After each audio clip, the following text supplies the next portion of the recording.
Last week I picked up a CANOPUS ADVC100 for using with my DHR1000, which has a defective D to A converter, so it has no analog output, but it has a good FireWire output. This allows me to view my footage on a monitor as well as capture it because it's got a pass-through on the FireWire. That's why I bought it. Having problems with FireWire cables. Oh, the ones I've been buying off of Amazon have been junk. This is a CANOPUS ADVC100. This is an analog to digital, digital to analog video converter.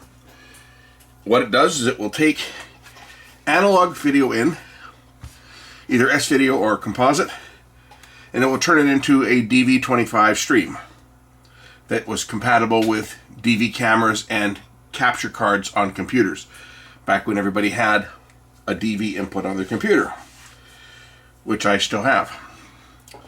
This is considered the standard for DV and DV cam because both of them use the same format.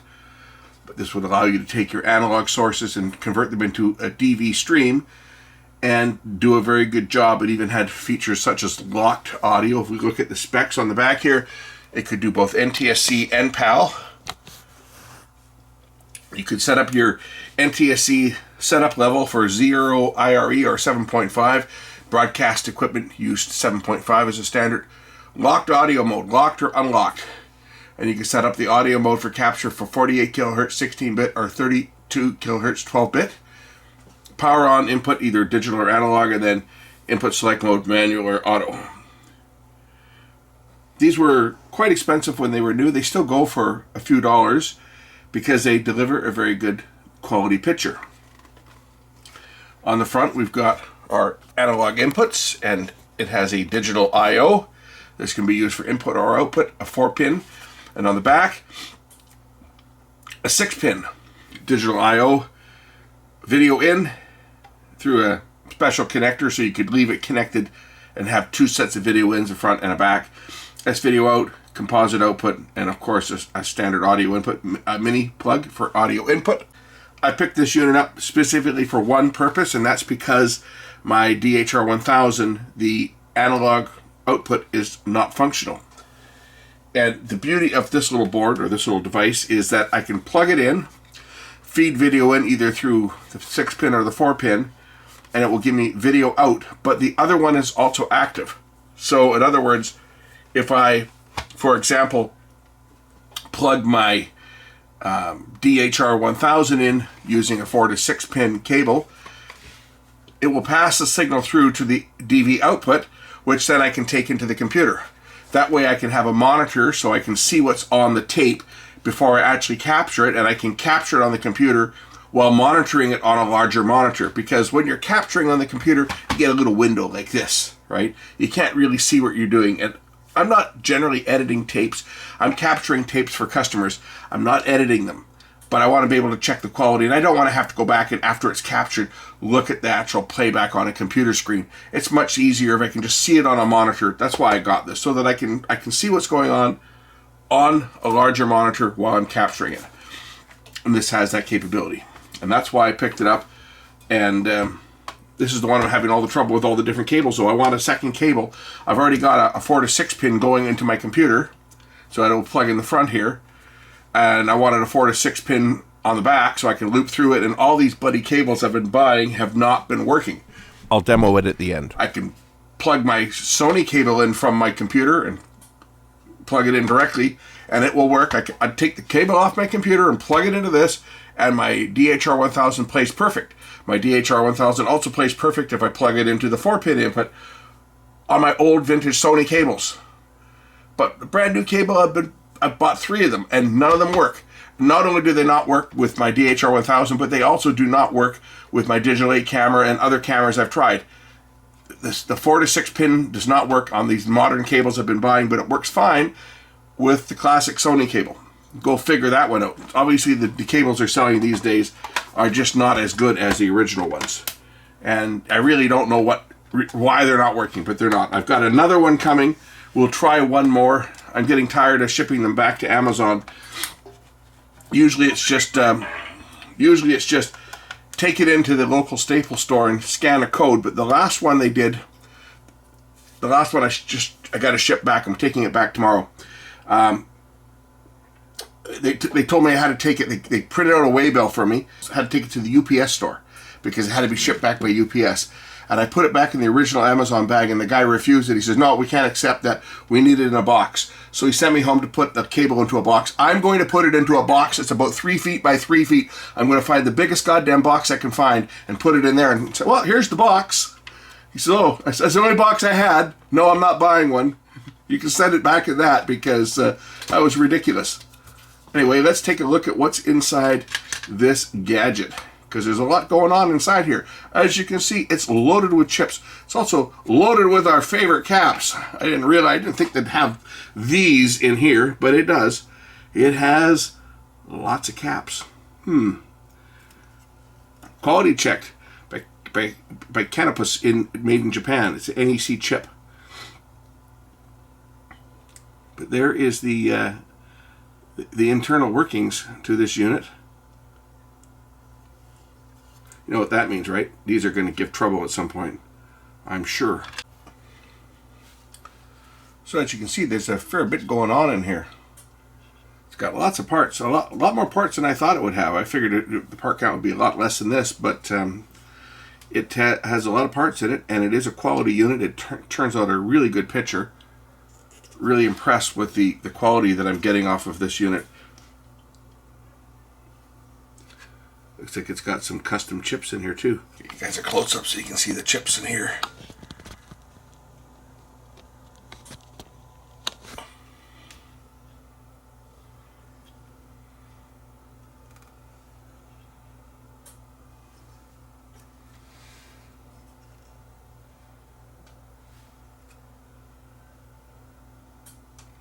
Here's the dipshit switches for setting it up.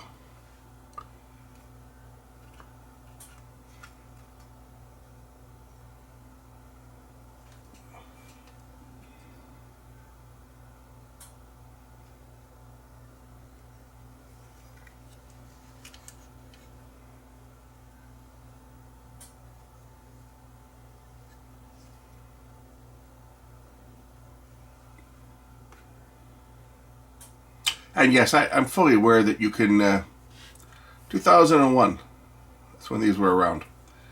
I'm fully aware that I could use my Digital 8 camera to do this. I could just plug the output from my DHR1000 into my Digital 8 camera and get an analog output from that. But I then don't have a digital output, and that's why I wanted this unit, because I can feed the signal into one port on the back, and the other port, this one will become an output. So if I feed a signal in to the rear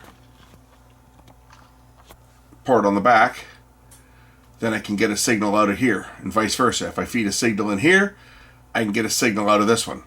That's the reason that I wanted this particular unit. And one came up for sale. The guy was asking quite a bit for it, but he didn't have the cables, so I made him a lower offer and he accepted it.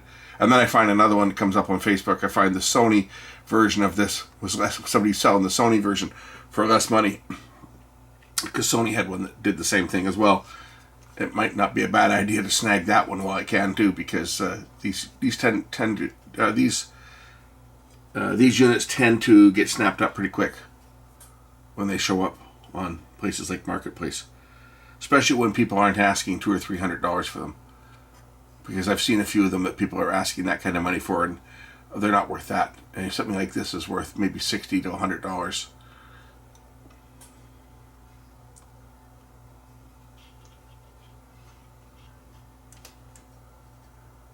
Anyway, there's nothing wrong with this one. I'm just showing you guys the inside of it. So I guess there's not much else to really say about this unit. But it looks to be really well built, which is always nice. But hey, it's Japanese quality, right? So on the front there's a selector button that just presses down on this switch here, and that switches between the analog input and digital input. And that's really all there is to it.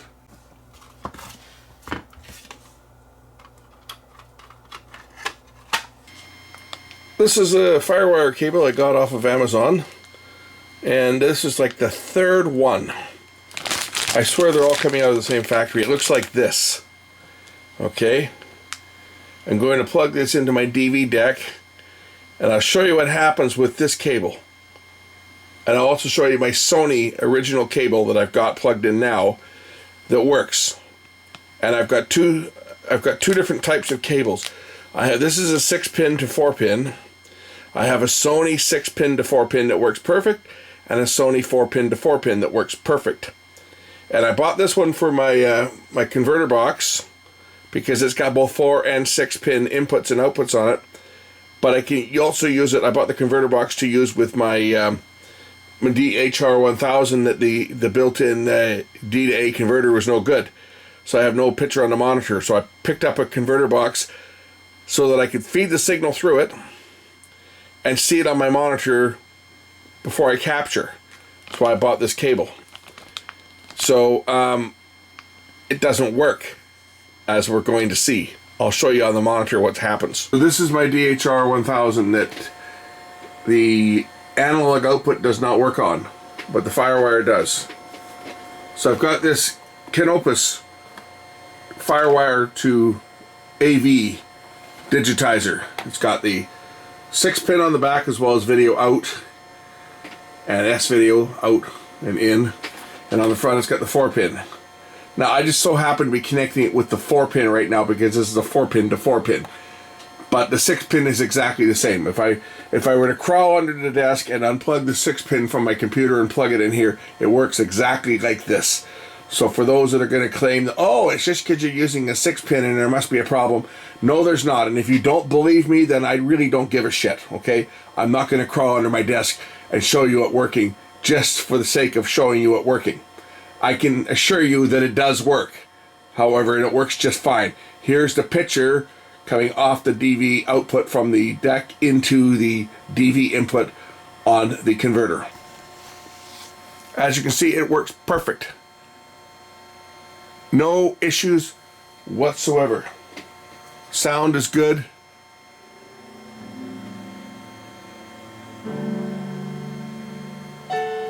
Now let's connect it to the other cable and I'll show you what happens. I've got both cables connected to the converter box, and I can just unplug one and plug the other one in, and everything should work fine. I got no picture. Sometimes I'll get a picture, but I got no picture right now. If I switch back to the other cable,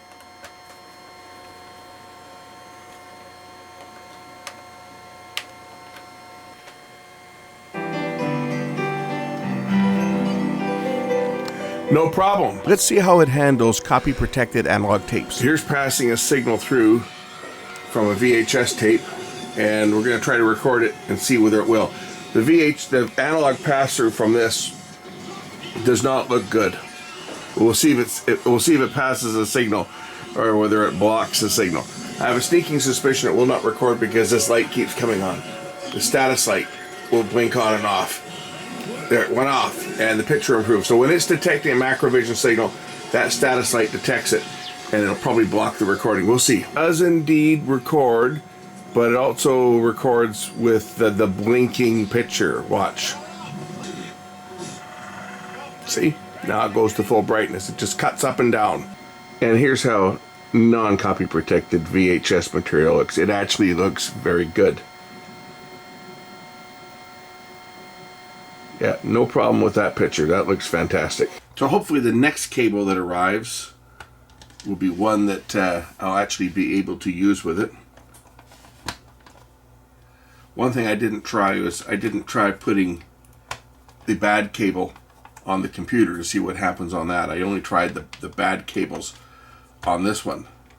And they either gave me no video at all, or they gave me a picture that was breaking up and the sound was all choppy. But then again, when I took the 4 to 6 pin adapter cable from my computer and plugged it into this, it works fine. So I know that this works properly. It's just the cables that I've been buying off of Amazon just have not been very good quality.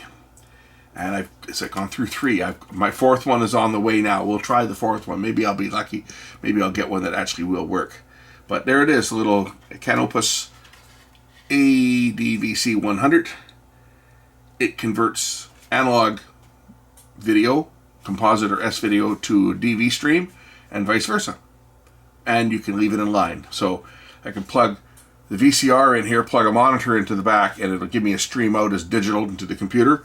Or I can put digital in and it'll give me an analog output as well as another digital output. And that was the strength to this. This is a special cable for a second video input. That was so that you could leave it connected and have it permanently connected and not have to deal with the front. But from what I understand, if you plug something into the front, even if you've got a signal on the back, the front one will override the back. The same as if you've got a signal going in on this one and you've got a signal playing on a source coming in on the back. If you plug one in the front will then automatically override the back, and then this one becomes an output. And vice versa. If your input here, that becomes an output. If your input there, that one becomes an output. But if you feed two signals into both of them at the same time, like two input signals, the front panel takes priority over the back. If that makes sense. Anyway, I figured I'd show this one. Thanks for watching. We'll catch you in the next one. Bye.